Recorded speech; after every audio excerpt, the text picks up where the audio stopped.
I never supported Gaddafi's idea or Nkrumah's idea. It was not only Gaddafi, even Nkrumah believed in an all-African Union government. I never supported that. What I support and what I supported was what is already taking place, the continental free trade area, which can become an African common market. Economic integration for the whole of Africa, but political integrations for parts that are either similar or compatible, like, for instance, East and Central Africa, which are very, very similar or compatible. Ladies and gentlemen, welcome to MJR YouTube channel. From wherever you are getting our videos within the continent of Africa and without. 2 days ago, Ugandan President Yoweri Kaguta Museveni did an interview with Swahili Nation Media House, and they talked about a wide range of topics. But I want to choose one of the questions which he was asked, and how he answered it is what prompted me to do this analysis today. And the two of these topics, one was about the African unity, and to be precise, the Union Government of Africa. And number two, the status of AU. And I want you to take your time to listen to this video of Kaguta Museveni and how he answered this question. Then I am going to say something about the two topics.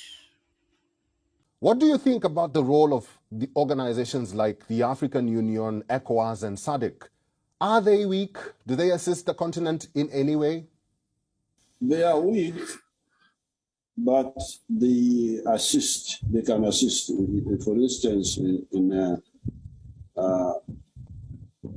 the decolonization of Africa, when we were chasing the whites and the Portuguese from Africa in Mozambique, in Angola, Zimbabwe, Ian Smith, South Africa, the African OAU played a crucial role by supporting the liberation movements. After we defeated the whites in Southern Africa, there was some relaxation and some diversion, some lack of concentration. That's how we allowed NATO to attack Libya. We should not have allowed it. We should have confronted NATO, but we didn't. So the consequences, all this chaos you are seeing in Niger, in Burkina Faso, in Mali, and so on. But these organizations can, like we did when we defeated the Portuguese and defeated Ian Smith and defeated the whites in South Africa and in Namibia and in Guinea-Bissau. These organizations have the potential. They have the potential, we have the capacity to really save Africa from these criminals and traitors and imperialists. Now, welcome, ladies and gentlemen. Yoweri Kaguta Museveni is saying something which should be an eye-opener to most of Africans who are optimistic about African development and African going forward and making Africa great. Now, when Museveni said that African Union, the organization that was formed in 1963, is an organization which worked, it had the capability to do the mighty and the great things, like supporting African countries that were still under the colonial yoke, to free themselves and to regain their independence. And he could mention countries that indeed African Union organization supported. Number two, he regrets why African Union allowed NATO to attack Libya and to kill Gaddafi. He said that this happened because immediately all African countries regained their independence. There was a relaxation within the Union. There was a diversion of views, and this divergent of opinion and approach to issues made this organization very weak. He also said that another thing was the lack of concentration from the members' state. So it means that if African leaders would have remained focused and concentrated to the cause and the reason why the AU was formed, Africa would have been very far in terms of development, security, technology, and even trade. Because he said that he did not support the idea of African unity or the United States of Africa as Gaddafi had advocated. Kwame Nkrumah was the first person to push for this agenda very, very enthusiastically and with all his soul and mind. And I want to read for you what Nkrumah said in the year 1963 in Ethiopia. And in my hand here, I have this book, ladies and gentlemen, if you can see it.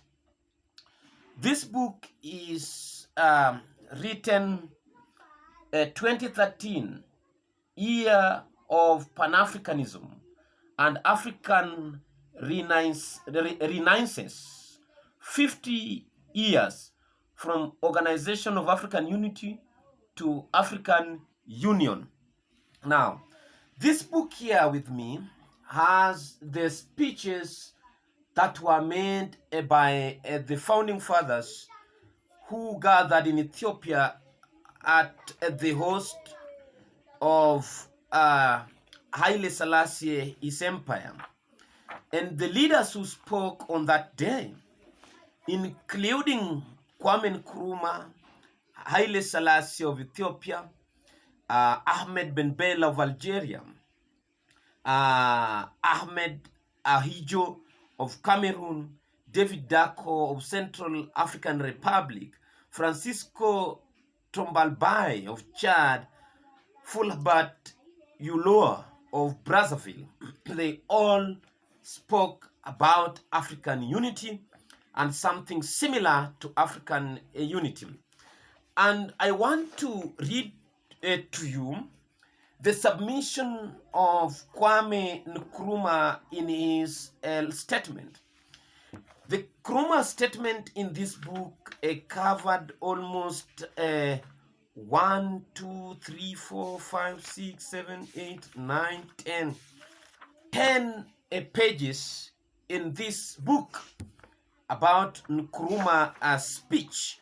And what I want to do is to read to you the last statements that he made during his submission. And these are what Nkrumah said, and I will read because you can see them. Number one, a commission to frame a constitution for union government of African states.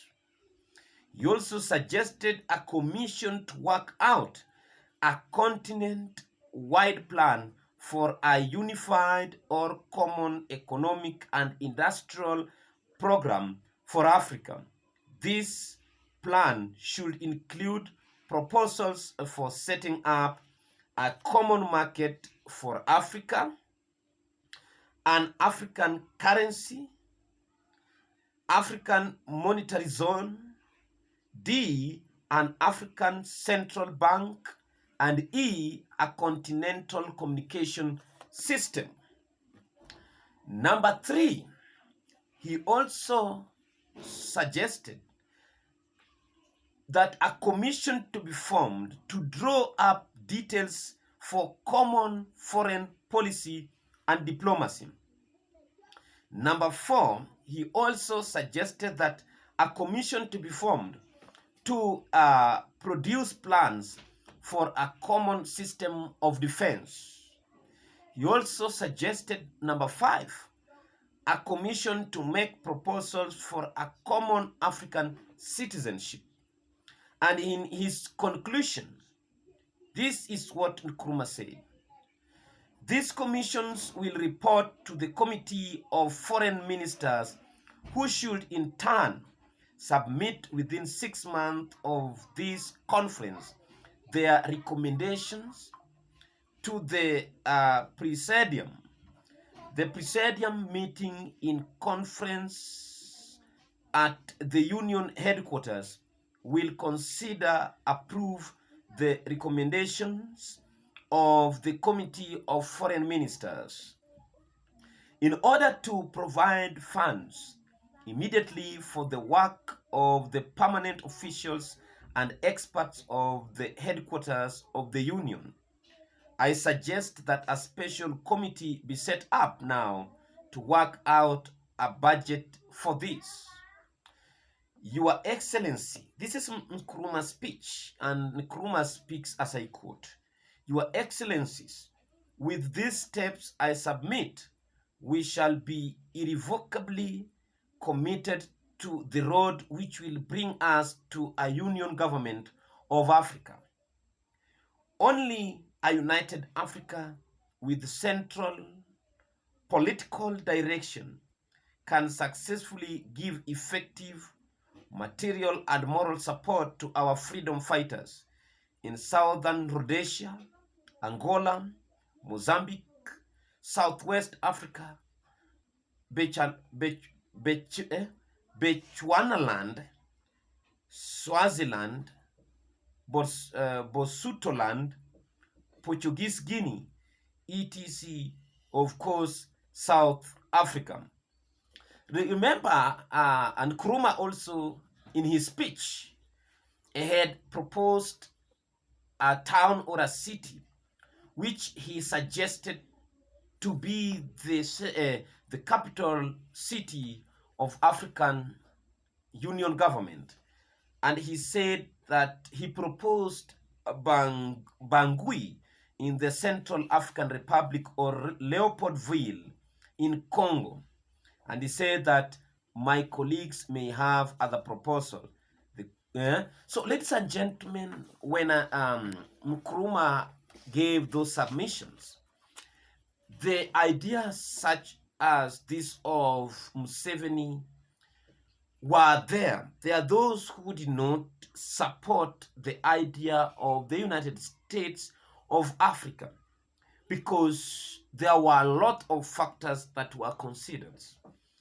Number 1 was the issue of language, a different political system that were left by the former colonizers in respective countries, and how the neocolonialism was still busy to ensure that Africa did not unite. So, ladies and gentlemen, the African unity issue is something that has gone more than 60 years of discussion.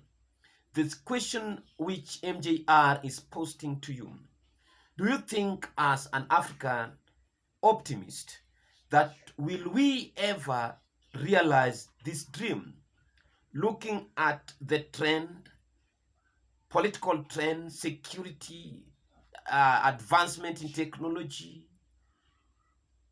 Do you think there is something like that? Trade, economic, and so on and so forth. Advancement in medicine. Can we? So if we can, ladies and gentlemen, feel free to drop your comment your opinion in the comment section, and MJR will be so grateful. Thank you, and may God bless you.